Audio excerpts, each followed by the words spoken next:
네, 이번 싱크홀 사고 관련해서 윤지원 기자와 좀 더 자세하게 살펴보도록 하겠습니다. 자, 윤 기자, 좀 전에 리포트 보니까 일단은 이 싱크홀 전조 증상, 전조 현상이라고 하죠. 있었어요? 네, 그렇습니다. 이 싱크홀이 한순간에 발생하는 것처럼 보이지만 사전에 도로 주변에 균열이 생기거나 아스팔트가 움푹 들어가는 등 전조 증상이 발생합니다. 이 명일동 싱크홀 현장에서도 전조 증상이 있었다는 주장이 나왔습니다. 인근 상인 목소리 들어보시죠. 언니네 가게에서 그 소리는 들었는데 예사로 들었죠. 그냥 땅 뭐 갈라졌다. 그래서 저게 그냥 예사로 듣고 왔는데 어제 사고 나고 통화하면서 땅꺼짐이 언니네 가게에 그 갈라진 거 증조 아니었냐고. 그 언니네 집이 진짜 위험한 것 같아. 가게가 균열이 있던 다른 쪽 또 균열이 생겼대. 그건 무너지는 거 아닌가 몰라. 어제 무너질 줄이야. 집 한 채만 하게 무너졌다 그랬어요. 근데 오늘은 점점 더 심해진다고 그러던데.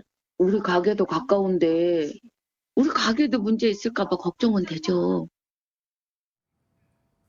하지만 이런 전조 증상이 사고를 막지는 못했습니다. 네. 리포트에서 보신 것처럼 지난 6일 주유소 바닥에 균열이 생겼다는 민원이 접수됐지만 현장 방문 조사 결과 집안 치마는 발견되지 않았고 주유소 내에 계측기 2개소를 설치해서 주기적으로 검측을 시행했지만 계측 결과에서도 이상이 발견되지 않았습니다. 지난해 12월에는 사고 발생 지점에서 국토부의 특별 점검도 이뤄졌는데요. 인근의 지하철 9호선 연장 사업이 진행되는 만큼 특별 점검에 나선 건데 당시 지표 투과 레이더 탐사를 했지만 다시 말해서 땅속 빈 구멍은 발견되지 않았습니다. 네, 어쨌든 사고가 발생을 한 거고 네. 결국 사망자까지 발생을 한 거예요. 네, 그렇습니다. 이 싱크홀에 매몰된 오토바이 운전자 박모 씨가 실종 17시간 만인 어제 오전 11시 22분쯤 심정지 상태로 발견됐습니다. 네. 어제 새벽 박 씨의 휴대전화와 오토바이가 싱크홀 속에서 먼저 발견됐고 숨진 박 씨는 싱크홀 중심선에서 50m 깊이 지점에 헬멧과 바이크 장화를 착용한 채 발견됐는데요. 네. 숨진 박 씨의 사연이 공개되면서 더욱 안타까움을 자아내고 있습니다. 34살 청년 박 씨는 생업을 위해 부업으로 배달업을 하던 가장이었습니다. 지난 2018년 사고로 아버지를 잃고 어머니와 여동생과 함께 생활하면서 실질적인 가장 역할을 해왔다고 하는데요. 유가족 목소리 들어보시죠. 열심히 살고, 아버님 돌아가시고, 열심히 살라고 엄마랑 노동자고. 근데 갑자기 이렇게 돼버리니까 좀 안타깝지. 어머니랑 둘이 사셨군요. 좀 생계를 위해서 오토바이 배달 일을 하셨다고. 다른 일 있었지만 그게 좀 안 되다 보니까 생계를 위해서 어쨌든 살아야 되죠. 젊은 사람이 맞아. 네, 사고 당일도 퇴근 뒤 부업으로 배달 일을 하기 위해서 이동하던 중에 사고를 당한 것으로 전해집니다. 네. 하루아침에 아들을 잃은 어머니는 비통함을 감추지 못했는데요. 장례식장 바닥에 주저앉아서 이런 일이 어디 있냐며 오열한 것으로 전해집니다. 네, 열심히 사는 분들에게 이런 일이 벌어진지 좀 안타깝기 좀 그지없는데 네. 어쨌든 이 또 불행 중 다행으로 아까 영상 보면은 이 SUV 차량이 넘어가서 빠질 뻔하다 넘어갔던 차량 그 차량이 네, 있었습니까? 그렇습니다. 이분들은 지금 위기를 좀 모면했습니다. 구사일생이라고 좀 볼 수 있을 것 같은데 지금 그분 상태는 어떻습니까? 네, SUV 운전자 허모 씨 지금 현재 병원에서 치료를 받고 있습니다. 네. 허 씨는 당시 상황에 대해서 천둥 소리와 함께 정신을 잃었던 것 같다. 이렇게 얘기를 했습니다. 저희 MBN 취재진이 허 씨에게 당시 상황을 직접 들어봤습니다. 네. 사거리라서 얼른 지나가려고 엑셀을 좀 밟았죠. 밟다가 갑자기 천둥 소리를 쾅 들었어요.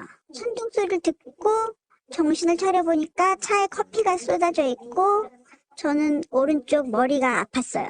아, 바로 머리가 아프셨어요? 네, 아마 머리를 천장이나 어디 부딪힌 것 같았어요. 너무 놀라서 저도 뒤로 또 빠질까봐 더 앞으로 가려고 했는데 이 기어도 안 먹고 앞으로 차가 움직이질 않았어요. 네, 앵커께서도 말씀하신 것처럼 이 당시 블랙박스 영상을 보면 허 씨의 차도 싱크홀 속으로 빠질 뻔했습니다. 그런데 차가 튕겨 올라가면서 멈춰섰죠. 네. 허 씨는 차량 문도 열리지 않아서 창문으로 겨우 빠져나왔다고 밝혔는데요. 어. 브레이크를 밟을 틈도 없이 사고가 발생했다고 했습니다. 그런데 이 브레이크를 밟지 않은 덕분에 차가 추진력을 잃지 않아서 오히려 더 큰 피해를 막을 수가 그렇습니다. 있었습니다. 허 씨는 현재 오른쪽 허리와 다리 그리고 머리 등을 다쳐서 병원에서 치료를 받고 있습니다. 정말 날벼락 같은 일이었을 것 같습니다. 네. 어쨌든 이 싱크홀이 뭐 사실 최근에 보면은 몇 년 사이에 뭐 어제 오늘 일이 아니지만 이번엔 인명 피해까지 발생했다는 게 굉장히 문제인데 일단 네. 이번 원인은 좀 밝혀졌습니까 구체적으로? 네, 일단은 이딴 지하 공사로 집안이 약화됐다. 이런 점이 원인으로 꼽히고 있습니다. 싱크홀이 발생한 도로 11m 아래에는 지하철 9호선 연장 공사가 한창이었습니다. 열차 선로를 위한 높이 7m의 터널이 뚫려 있었는데 이 터널 천장 부분이 무너지면서 공사 현장으로 6,400톤의 토사가 무너져 내렸습니다. 네. 이 아래로 내려앉은 토사 때문에 도로 바로 밑에는 큰 구멍, 싱크홀이 생겼고 결국 도로까지 무너진 겁니다. 또 싱크홀과 불과 15m 거리에는 올해 1월에 개통한 세종 포천 고속도로가 있는데 지난 2021년 한국터널환경학회가 9호선 연장 공사가 고속도로 지하 터널에 근접해서 통과를 하기 때문에 시공 안전성에 유의해야 한다 이런 지적을 내놓기도 했습니다. 네. 고속도로 공사 과정에서부터 집안에 문제가 생겼을 가능성이 있었다는 겁니다. 그리고 또 도로 밑에 상수도관이 먼저 새면서 집안이 약화되고 무너진 흙이 쓸려 내려가면서 이 땅이 꺼졌을 가능성도 제기가 되는데요. 실제로 사고 직전에 터널에서는 이 지하철 공사 중이던 인부 대여섯 명이 천장에서 물이 새어나오는 걸 발견하고 탈출한 걸로 전해집니다. 서울시는 현재 원인 조사에 나서는 한편 경찰도 사고 원인과 관련한 내사에 착수했습니다. 네, 뭐 최근 10년간 싱크홀 사고가 보니까 2,000건이 넘는다고 하는데 자, 방지책 마련이 시급할 것 같습니다.